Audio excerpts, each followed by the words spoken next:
If there's one thing I've learned over all these years when it comes to interviewing leaders and leading Learnit, is that too many people make leadership way more complicated than it really ever needed to be. But the world-class leaders I've had the great fortune to work with, they do one thing, it's keep it simple, and they repeat what works. You don't need to have all the answers, and you don't need to have a big personality.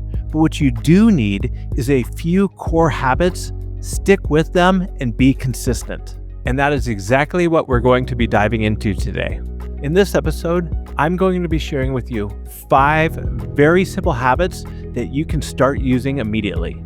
If you're a leader looking to build trust, focus, and connection, this episode is just for you.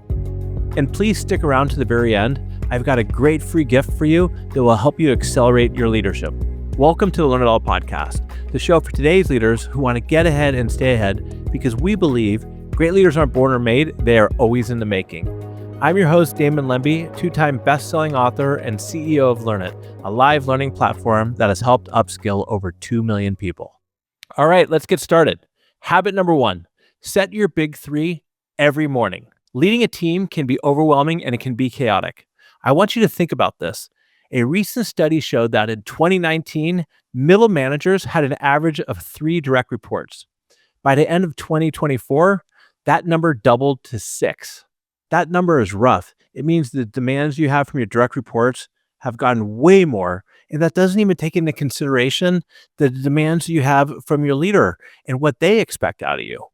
It's very easy to get overwhelmed and lose control of your day if you're not careful. That is exactly why I recommend you start every day with a very short ritual.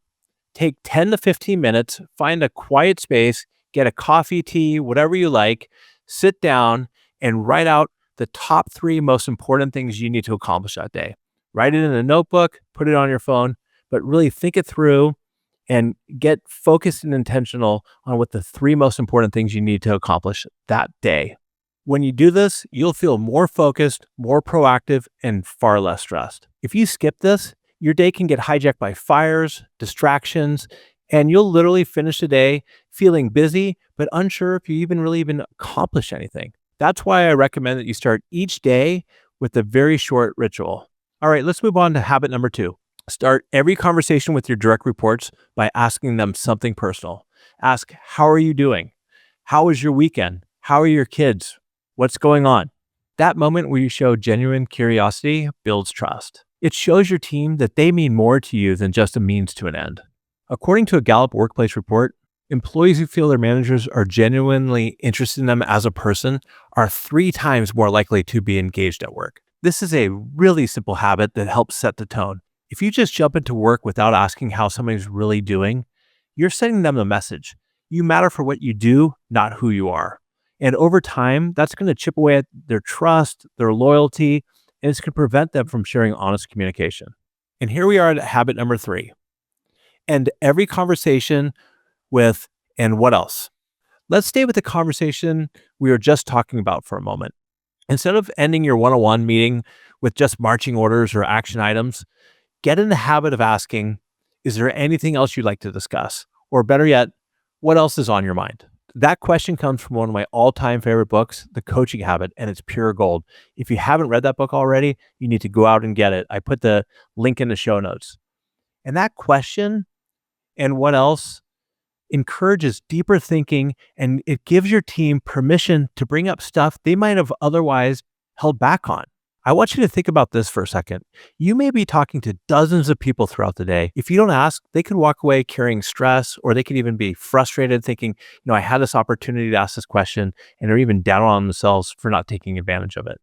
Habit number 4, set up your gratitude quota. Set a goal to reach out to 1 person today, or maybe 5 people throughout the week, and just say thank you, let them know that you appreciate them, and try to be as specific as possible. I interviewed Tom Mendoza, the former president of NetApp, and he told me he used to call 10 to 20 people a day to say, thank you, I heard you had a great call, really appreciate what you did. And he told me it was amazing how grateful people were. And not only did it make them feel good, but Tom felt great as well doing it. I also interviewed Doug Conant, the former CEO of Campbell Soup, and throughout his career, he sent 30,000 thank you letters to his employees. That's incredible. If those two gentlemen can find the time to do it, so can you. You can find the time to reach out to one person a day, or like I said, set your gratitude quota of 5 people throughout the week. And if you don't have enough employees to do 5 a week, reach out to a customer, reach out to a vendor, reach out to a partner. Just find somebody, thank them for what they've done, and it will go a long way. If you're unsure whether or not you really think it's important to show your appreciation, here is a study I want you to consider from O.C. Tanner, a global culture workplace report study. 79% of employees who quit said that they quit because they didn't feel appreciated at their work. Here's a pro tip for you on how to appreciate somebody. Give them a shout out on LinkedIn, post about them, or better yet, comment and tag them in it and mention the contribution that they did. I'll tell you, I've found that my team loves when I do that. And the great thing about it, it's out in public and it will be out there forever for people to see.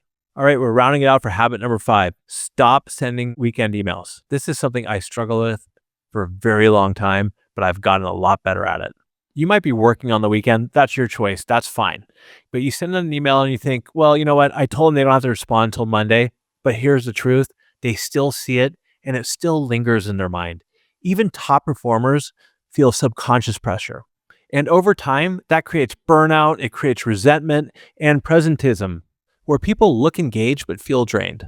A Harvard Business School study found that employees who receive after-hour emails from their managers experience anticipatory stress, even if they're told not to respond. So here's what I want you to do.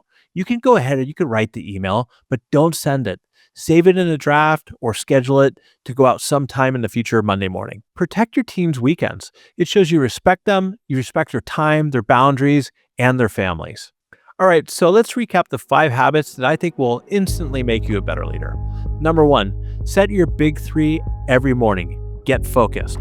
Number 2, start with something personal. How are you? What's going on with your family? And really listen to them. Number 3, in that same conversation with your direct reports and is there anything else on your mind? What else is going on? Open the door for them to share their feelings with you. Number 4, set and hit your gratitude quota. It's so easy. If you just remember and you're intentional, you do it, it will go a long way. It means a lot to your people.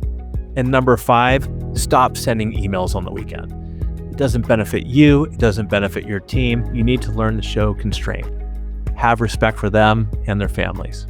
By being consistent with these habits, they're going to show your people that you really care about them. They're going to build trust and they're going to help you become the leader that people really truly want to follow. All right, so here's my challenge for you. I usually say, I want you to pick one thing and try it out this week. No, that's not what I want you to do.